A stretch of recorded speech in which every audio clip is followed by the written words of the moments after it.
लौटेंगे आपके पास। एक और बड़ी खबर इस वक्त दर्शकों को बता दें, देश में पीएफआई की साजिश का बड़ा खुलासा हुआ है। सिर तन से जुदा टेरर मॉड्यूल को लेकर यह बड़ा खुलासा हुआ है। पीएफआई के टारगेट पर यूपी के युवा हैं, ये सूत्र बता रहे हैं। बचने के लिए पीएफआई ने कई संगठन बना लिए हैं। तेलंगाना पुलिस की कोर्ट डायरी से यह बड़ा खुलासा हो रहा है, जहां स्कूल, कॉलेज, मदरसों में पीएफआई बहाली कैंप चला रही है। मार्शल आर्ट, पथराव की भी ट्रेनिंग दी जा रही है पीएफआई की ओर से। कई तरह के फंड यहां पर जुटाए जा रहे हैं और कई संगठन बनाए जा रहे हैं। मुस्लिम युवकों का ब्रेन वॉश किया जा रहा है। समाज सेवा के नाम पर फंड को जुटाना, युवाओं को भ्रमित करना, युवाओं का ब्रेन वॉश करना, ये बड़ी खबर। और साथ ही साथ असम से भी बड़ी खबर जान लीजिए। टेरर मॉड्यूल का खुलासा हुआ है असम से, जहां पर बारपेटा और गुवाहाटी से 8 संदिग्ध लोगों की गिरफ्तारी हुई है। और इस मामले में सीएम हेमंत बिस्व शर्मा ने बड़ा खुलासा किया है। कह रहे हैं कि मदरसे की आड़ में आतंकी गतिविधियों का यहां पर खुलासा हुआ।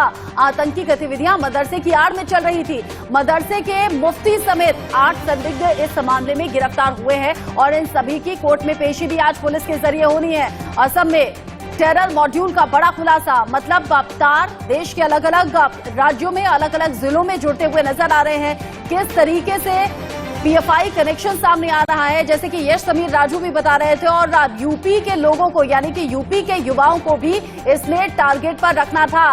ऐसे युवाओं का ब्रेन वॉश करना था। रवि लखनऊ से हमारे साथ हैं, जयपुर से विशाल हमारे साथ हैं इस खबर पर ज्यादा अपडेट के साथ। रवि, सबसे पहले आप ही का रुख करते हुए, अभी ताजा खुलासा क्या हुआ है और क्यों आखिर यूपी के युवाओं को ही टारगेट पर रखा गया कि उन्हें ट्रेनिंग दी जाए, उनसे फंड वसूला जाए, उनका ब्रेन वॉश किया जाए? नई कार्रवाइयां की जा रही हैं और वही आपको बता दें कि शुरू में जिस तरीके से कार्रवाइयां हुई है वही आगे भी लगातार कार्रवाइयां जारी। हालांकि जुमे की नमाज है और जुमे की नमाज को लेकर पहले भी सारी जरूरी इंतजाम हैं वो पुलिस की तरफ से किए गए थे। वही आपको बता दें कि शुरुआती दौर में जिस तरीके से जो माहौल बिगड़ा था कानपुर से सहारनपुर के प्रयागराज से दूसरी जगहों पर, उसके बाद पुलिस की कार्रवाई हुई थी और लगातार बुलडोजर भी चला था। वहीं जो भी इस पूरे मामले में आरोपी रहे उनको पुलिस की कार्रवाई की थी। वहीं लगातार जो अलर्ट है वो भी जारी है। अगर आज की बात करें तो नमाज होगी, उसको लेकर पहले से पुलिस अलर्ट पे, और जिस तरीके से देश के अलग अलग हिस्सों में जो घटनाएं हो रही हैं उसको भी ध्यान में रखते हुए पुलिस पूरी तरीके से अलर्ट पे है। यानी कि सुबह की नमाज है वो पूरी तरीके से शांति व्यवस्था के साथ संपन्न कराई जाए, उसका भी ध्यान रखा जा रहा है। वहीं आपको बता दें कि जो सभी इंतजाम है वो किए गए। सोशल मीडिया पर लगातार पुलिस की नजर बनी हुई है और माहौल बिगाड़ने वाले को लेकर पुलिस का साफ संदेश है कि अगर कहीं से भी पुलिस कोई भी माहौल बिगाड़ने की कोशिश करता है तो पुलिस की सख्त कार्रवाई होगी। रवि, इन सब खुलासों के बीच मदरसे इस वक्त सवालों के घेरे में है। प्रश्न चिन्ह उठ रहे हैं कि वहां पर गलत तरीके से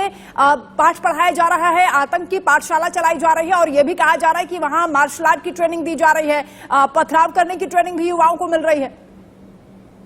देखिए, जाहिर है कहीं सूत्रों के हवाले से ऐसी खबरें जरूर आ रही हैं और वही आपको बता दें कि इस पूरे मामले को लेकर जो जांच एजेंसियां हैं वो लगातार नजर बना के रखी हुई है। शिक्षा एजेंसियां भी पूरी तरीके से अलर्ट पे, और जहां पर भी कहीं तरीके की चीजें मिल रही हैं उस पर लगातार नजर बनी हुई है। सबसे बड़ी बात, जो भी संदिग्ध है उन पर भी पुलिस की नजर बनी हुई है और सोशल मीडिया, सबसे बड़ी बात सोशल मीडिया पर लगातार नजर बनी हुई है। ऐसे में जो व्हाट्सएप ग्रुप चल रहे हैं सबसे बड़े दूसरे प्लेटफॉर्म में, उन पर नजर बनी किस तरीके से इस सारी चीजें हो रही है। फिलहाल सुरक्षा को लेकर जो इंतजाम सारे किए गए हैं। वहीं आपको शांति व्यवस्था पूरी तरीके से कायम रहे और जो भी कोई जांच चल रही है और नजर पैनी है, फिर चाहे जुमे की नमाज को लेकर, चूंकि आज शुक्रवार का दिन है, या फिर वो सोशल मीडिया पर तमाम पोस्ट को लेकर क्यों ना हो। विशाल भी हमारे साथ हैं जयपुर से। विशाल, जिस तरीके से देश के अलग अलग हिस्सों में पीएफआई कनेक्शन सामने आ रहा है, जयपुर से अपडेट क्या है?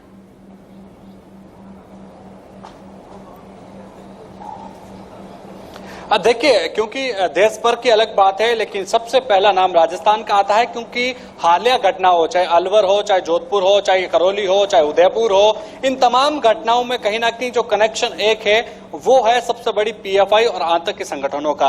क्योंकि लगातार इस तरह के मामले बढ़ते जा रहे हैं। जब उदयपुर में कन्हैया को मौत के घाट उतारा गया और अजमेर में जिस तरह से भड़काऊ बयानबाजी हुई थी, नुपुर शर्मा का सर कलम करने की बात तक सामने आई थी, कहीं ना कहीं उन चीजों को जब खुफिया एजेंसियों ने जोड़कर देखा तो कहीं ना कहीं पीएफआई कनेक्शन बाकायदा राजस्थान में अलग अलग आगे बढ़ा रही है और जो भी लिंक्स निकलकर सामने आएंगे वो बहुत जल्द हम अपने दर्शकों के साथ साझा भी करेंगे।